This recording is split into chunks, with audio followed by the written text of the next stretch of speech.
Thank you very much for joining us on One-on-One Show on Ghanadistricts TV. My name is Emmanuel Frimpong. So today I'm privileged to have the President of the National Association of Local Authorities of Ghana with me.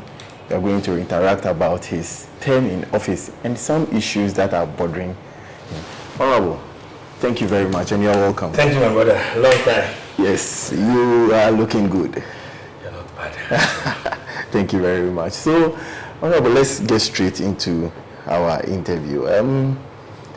1 year down the lane into office as President of the National Association of Local Authorities of Ghana, what will you describe as your best achievement so far? Okay, thank you very much. I take this opportunity to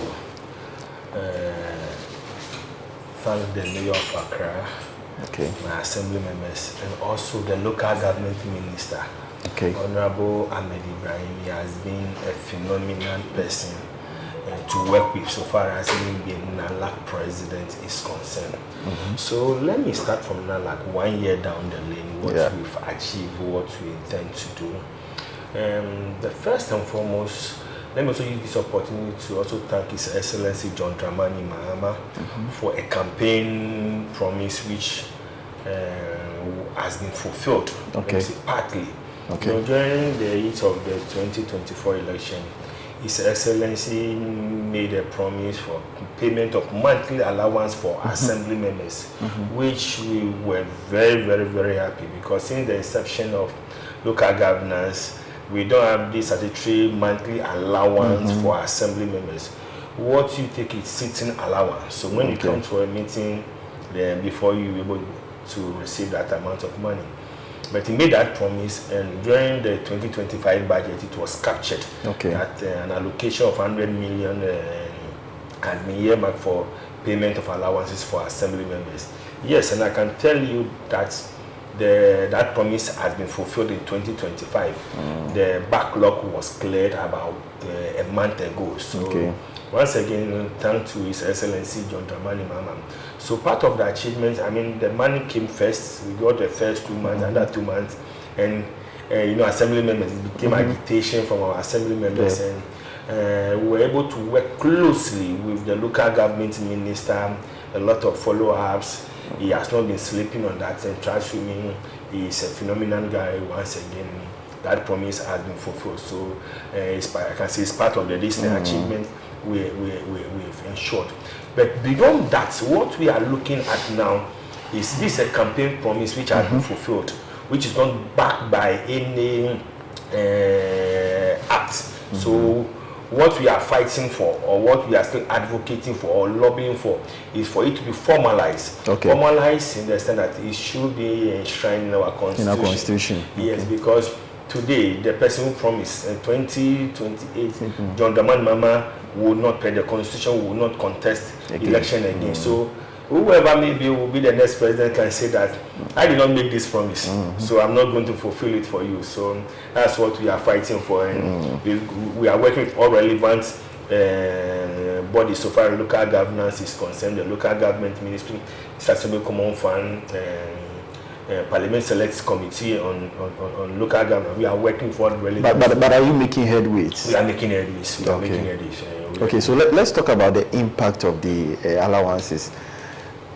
It was a promise. Promise fulfilled.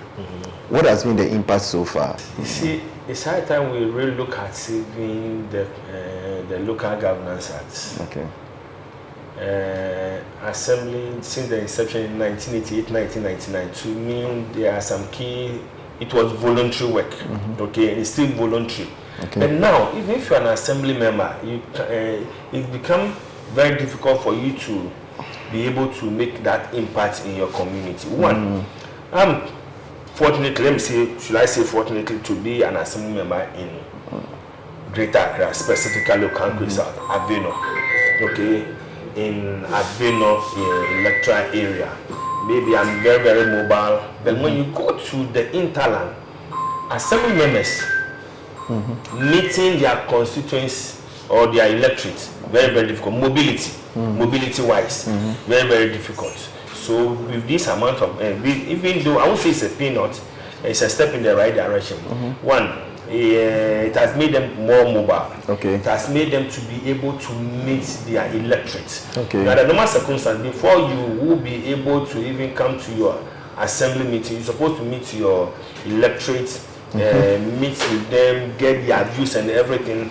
Organizing certain demands money. You need money, chairs, table, and everything. So if the means is not there, it becomes very, very difficult. So sometimes you be an assemblyman, maybe you'll be an armchair assemblyman, you'll be seated at one place just trying to solicit for what information. But the practical way is for you to meet your electorate. So this amount of money has really helped the assemblymen in terms of their mobility, in terms of organizing community fora.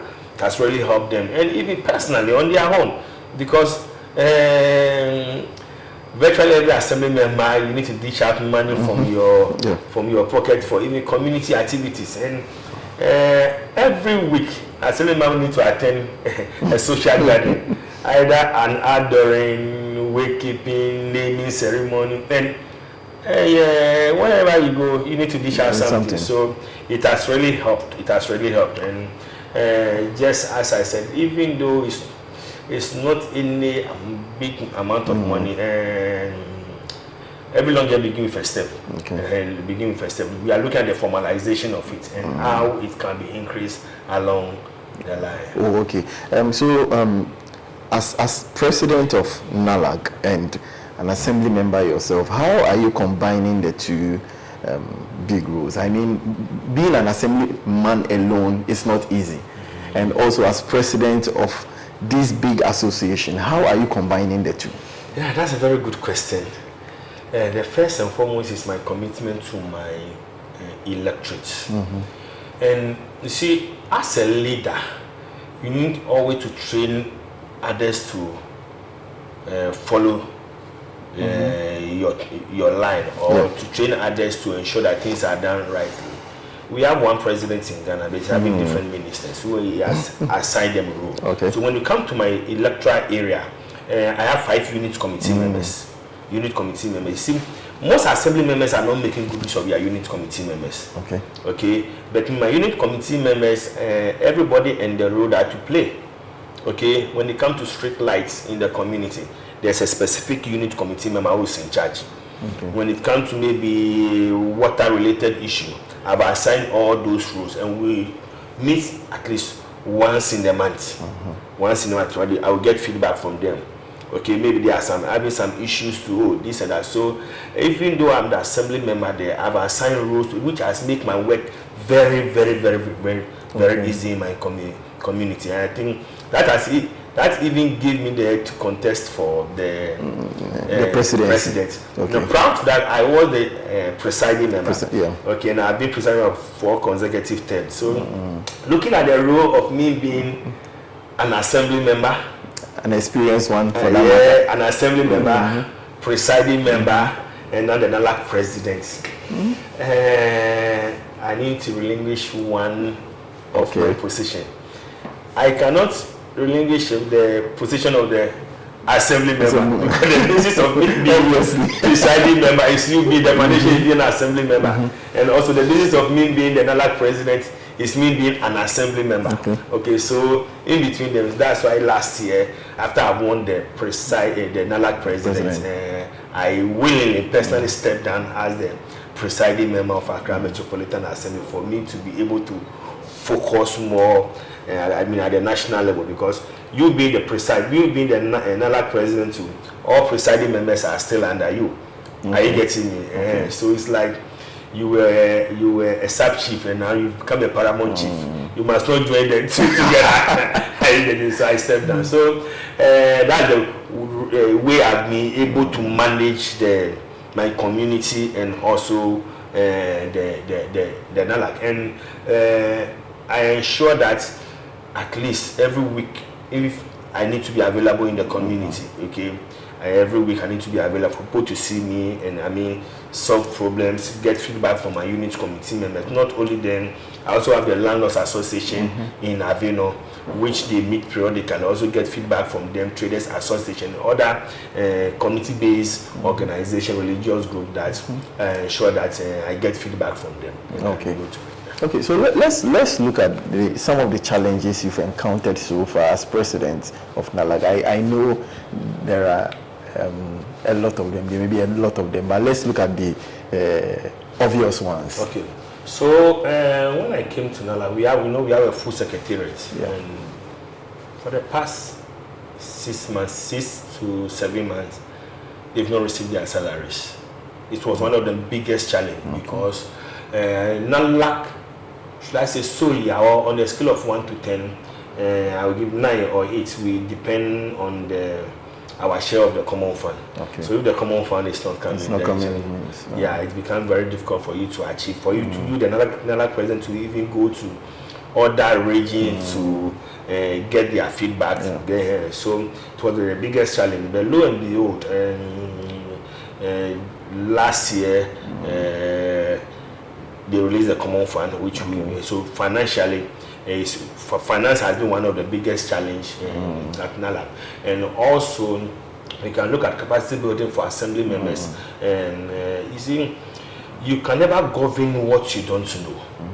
Okay, so as an assembly member or the assembly members, their capacity need to be built periodically. Okay, so Nalag, even though we are financially constrained, we are working with other stakeholders to ensure that we have a lot of capacity building for assembly members. Last year, we have some capacity building for assembly members and presiding members. You know, presiding members are more or less just like parliaments. They are the speaker of the assembly. So you must ensure that they really understand they being presiding members. So building their capacity. Last year we did same. This year we are going to continue, get feedback from the last this thing that we organize for them. So those are some of the challenges. Logistics wise, it has become very, very, very difficult. So the first is rebranding. You see, so when I came, I made sure that before even any organization can even come to your, you also need to rebrand yourself very well. So Nalag, for the few years that I've been in office, we've rebranded Nalag for it to be a force to reckon with. And we've written a lot of proposals to other associations within and outside the country. What has been the response? Positive. Last year like this, we were invited by AMO. AMO is the Association of Municipal Organization in Canada. Okay. Yeah, just like the Nalag. They invited us to build on our capacity building, and every year they are going to do that. We were able to, best practices, and even this year, one of the things that we want to organize this year is the Mayor's Conference, which has never happened before. Mayor's Conference, we've done a presentation at the local government service, and also the local government ministry. This year we put some proposals together, so you will be invited. We are going to organize the Mayor's Conference, and the basic idea is that you bring in businessmen within your enclave, philanthropists, friends of local governance. Let's share ideas. Let's judge what can we do together. Because sometimes we always want to look outside for assistance, but sometimes most of the assistance will be from within, depending on how you package yourself very well. And what we learned there, it was also an opportunity for duty bearers to be held accountable for the office that they are occupying. You see, when you come to Ghana, it's like constituents always put pressure on the assembly member and also our MPs, leaving out the MCs. But to me it should be the other way around, because development starts from the district. So we've learned a lot. So this year it's one of the things that we believe that we can do. So I spoke to some of your colleagues in the sense, assembly members. In your earlier submission, you made mention of mobility, and one thing they touched on is motorbikes. And I know very well that one thing that Nalag has been championing over the years is how assembly members can frequent their electoral areas, and what they depend on solely is their motorbikes. How are you working on that? I know it's been some time that you've been talking about that. I don't know if there's been headways about that. Okay. So the motorbike, under normal circumstance, we're supposed to receive it within the first year. Or the motorbike is for your mobility. Yeah. Okay. So the first year, just like MPs having their V8s, okay, we're supposed to have, because you're supposed to augment the work that you are doing. But this is where the challenge came from. You know, we were assembly members. This is my third time being an assembly member. So our previous election was held, I think, on the 19th or 17th of December 2023. So 2024 was the election year. Okay, so the previous administration did not trigger the process for the motorbikes. Okay, I'm not blaming, because election year, it was an election year. Okay, lo and behold, there was a change too in government. Okay, in 2025, in 2024 was a change in government. So that year too, the government was putting. But within that time, as I was the Nalag president, I also ensured that we follow the due process in terms of the needs assessment. We were able to collect all the proposals from the entire 261 MMDAs in Ghana. Resolution, okay, from which we've done that, which we've submitted to the local government ministry. This is our third year. I know there has been a lot of agitation. I'm also an elected assembly member. I also need the motorbikes.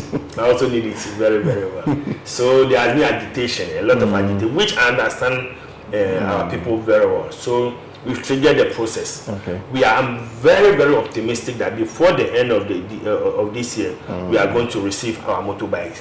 I can't pinpoint this month because it's a process. It's a process, the procurement processes and on our side. We are done with the resolution, collective resolution. We've collected all the resolution from the respective MMDs. Okay, and Nalag has collectively written a joint resolution, submitted it to the Ministry of Local Government, which I know they are going to work on that. Okay, so just a reminder that we are still having an interaction with Honorable Alfred Esidweji, popularly known as Pajo, who is the president of the National Association of Local Authorities of Ghana. For more information on districts, metropolitan and municipal assemblies, local governance, developmental and social news, visit www.ghanadistricts.com, a resource base for all local assemblies in Ghana, or via Ghana District social media handles at G Districts on Facebook, Twitter and Instagram. Ghanadistricts.com, a resource base for all local assemblies in Ghana. Honorable, welcome once again. So let's continue with our interview. There's been this kind of allegation all over the country that some of your members are involved in Galamsey, taking into consideration how dire Galamsey is to this country. Some of your members have been named to be involved in the menace. Have these allegations come to your table, and how are you tackling it? Thank you very much. Nalag take allegations seriously, from where we sit seriously. But let's get this fact clear. Nalag is not a regulatory body or a procedural body. Okay. With such allegations, what we've done at Nalag is that we are collaborating with the local government minister. But within that framework, the government assisted with an investigation into the matter, which what I will urge my members for them to avail themselves, okay, administratively, whatever, for the due process to take place. We will not show any wrongdoing in this Galamsey issue. We will not show any wrongdoing. The reason why I'm saying that is that, you see, this Galamsey has been a big threat to the entire nation. And for a presiding member or an assembly member to justify it, it's a no to me. Okay? I read some reports that they say they passed a law at the assembly, okay, justifying they collecting money from illegal sources. You see, taxes. Okay. Local governance is protected by the Constitution. Okay, and whatever you do must be within the framework of the Constitution. Okay. Ghana as a nation, I've seen Galamsey as a threat. Okay, so it's no part of our constitution we have Galamsey. So for you to even say that you are collecting money from illegal miners is no, and you can't justify it because you've gone to the assembly for you to pass a resolution, for you to pass an act. No, it is wrong. So to me, and the other side is that I don't want to be judgmental conclusive on my members. Okay. Investigation is underway, but let's get this clear. You see, before you pass a policy at the assembly, it goes through processes. The first process is the subcommittee. Okay, to be discussed at the subcommittee to justify why maybe we are increasing this tax, or why we are reviewing this tax, why we are abolishing this tax, why we are repealing this tax. It's all enshrined there. So all this will be discussed at the subcommittee level. From the subcommittee level, then to come to the executive committee level, which is being chaired by the MC or the mayor. Okay, so it will also be discussed there. Maybe they will judge on it, they will review some, and so on and so forth. Before it will come to the general assembly, which will be chaired by the presiding member. With all these things, before it will be sent to the RCC. RCC, the regional coordinating. Yes, headed by the regional minister. Yes, headed by the regional minister. Before they will also phantom it for it to be at par with the constitution. So I would say I'm shocked, but I beg to differ that they will pass a tax law or a levy act that we are going to collect money from Galamseyers or illegal mining, because I will show you some receipts. That's an assembly route from illegal mining, giving receipts, which I mean it's a no. Before all this, before it to be gazetted into our fee fixing. So all these things will come out during the investigation, but this is this is how it must go. Okay, so to me once again, no on that. So you see because of the expose, the focus is on Amancia, is it east or west? Amancia Central. You see, maybe it is even worse in other communities. So to me, the investigation should cover most of these mining communities. Because you see, I see Galamsey as an intrinsic genocide against the nation, right from within. You see, but the biggest issue, I don't know whether you come there, the biggest issue to me is that Ghana as a nation, we've not been able to fight Galamsey. Talking about Ghana as a nation. No. It has always been political fights. MPP fighting Galamsey when it's their time, NDC will fight him. But there has not been that collective fight. You see, to me, the only time that Ghana we fought against something we all abhor or don't like is one on when to this Ebola time. Ebola. You see, the entire nation came together. They were eager, checking out symptoms of Ebola. Or even during the COVID time. Let me use the COVID and the Ebola. That the entire nation, irrespective of this party, if somebody is even coughing in car, you suspect the person, you want to report the person. You see, that has been the time that Ghana has been able to fight these two men. But when it comes to Galamsey, it has always been a political fight. Okay, it's high time that we will put our political affiliation and fight, because you see, the long-term effects we are not seeing it now, but it's very, very devastating. Okay, Amancia Central, have you had the opportunity to speak to the MC or the DC? Okay. No. And when they ask, as an association, Nalag, have you also made plans or put plans in place to probably conduct your own investigations to find out, to ascertain the facts in in the stories that have been put out, even though it is an expose. Yeah, even though it's nice. As I said earlier on, you see, Nalag is more or less an ethical organization, okay, advocacy organization. So to me, that's why we are asking our members who are involved to avail themselves, because we have in Ghana, we have all the regulatory bodies, okay, EOCO, CID, for them to do that investigation. What we urge our members is that they must avail themselves. We are not shielding anybody.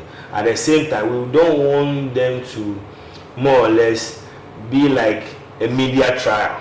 Okay. Oh, they've done it. No. Let's allow the due process to take its course. As I said, we are waiting.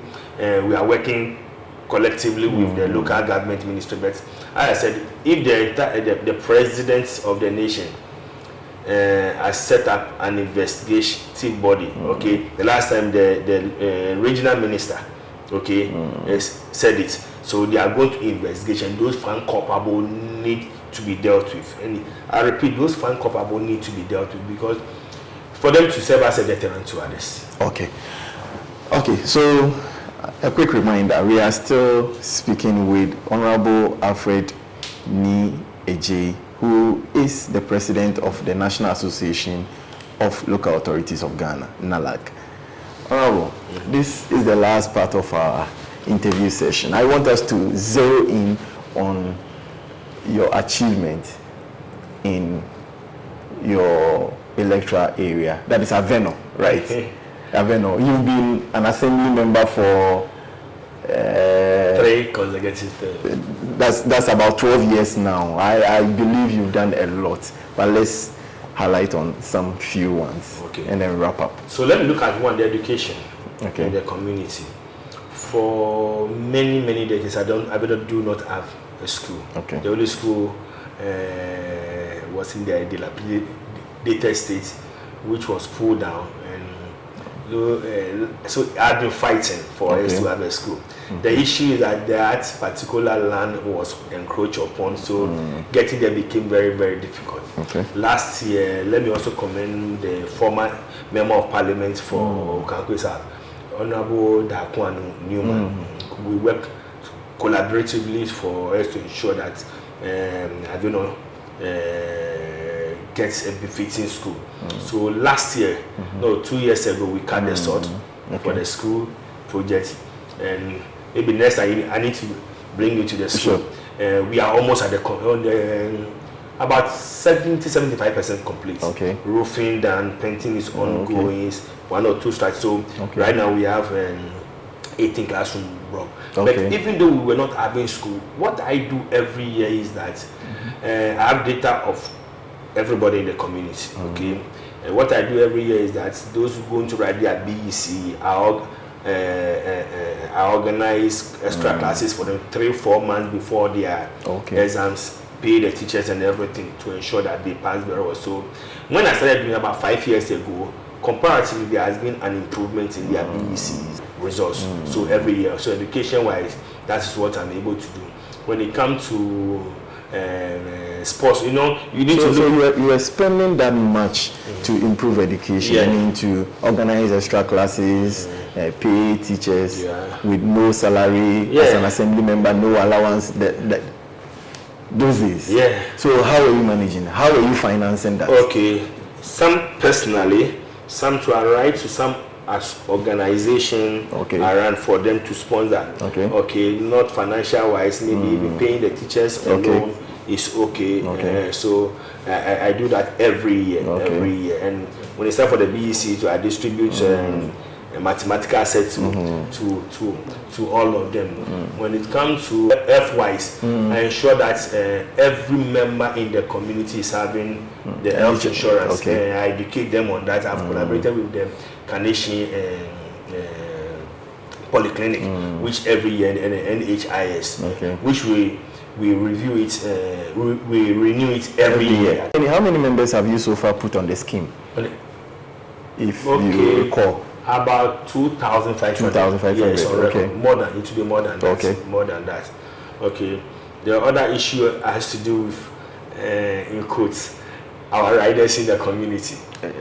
Okay, Okada. You are saying Okada. I'm not saying. You see, you are there and they'll be calling you. Honorable, police have arrested. Why have they arrested? Because you don't have what? License. So I was able to collaborate with the GVLA.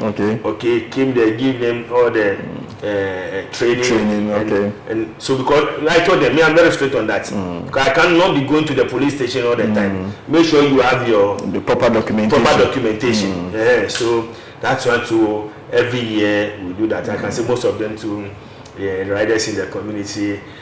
My next focus is on, I think it will start next week, on people who need passports.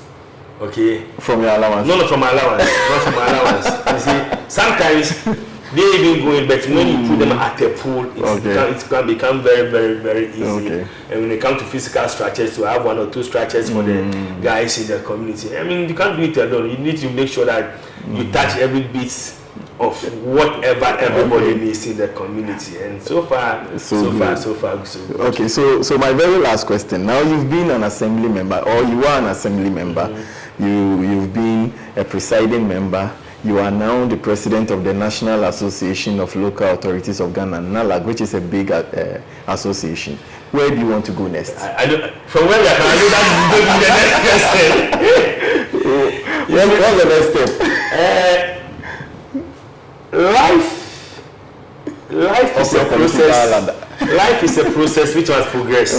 Yes. You see, even a constable want to be an IGP one day. Yes, sure. So, I was a unit committee member. Okay. Before I became assembly member. Okay. Presiding member. And Nalag president. And I'm not going to contest for the assembly election again. Okay. You see, that means you'll be eyeing a big position. You know, a good dancer must know when to leave the stage. So I'll leave the stage as an assembly member and move on. So where do you want? An MP? Something like that. Yeah, something like that. Okay, so as an independent, no, political. Okay, so which political party? You see, you've asked a very sensitive question. And all the time I try to be objective, when it comes to assembly. But they will tell you assembly is not partisan. It is. I said it on this thing last week. It is very, very partisan, and I can say it anywhere. It is very partisan. Before me coming to the assembly, I was working with some international NGOs, CHF. So we've done a lot in my community. Based on that, I came to the assembly. After assembly meeting AMA, they asked me, what caucus do you belong to? What caucus? And you must belong. You must belong. You must belong. Okay? So I'm a strong MPP person. Okay? If I don't tell you my political destiny, you will never know. Because even being an assemblyman, you don't even discuss politics. Okay? So which constituency is that? I've no force under which constituency? Or you are eyeing another constituency, a different constituency? For that one, let me keep that one for now. But as I said, life is a process, it must progress. So me leaving the scene as an assembly member, I need to focus on a bigger picture, a bigger constituency. So that is it.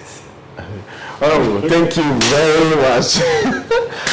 Okay, so this is where we wrap up on 101 show. I have been discussing or interacting with the president of the National Association of Local Authorities of Ghana, Nalag, Honorable Alfred Nieji.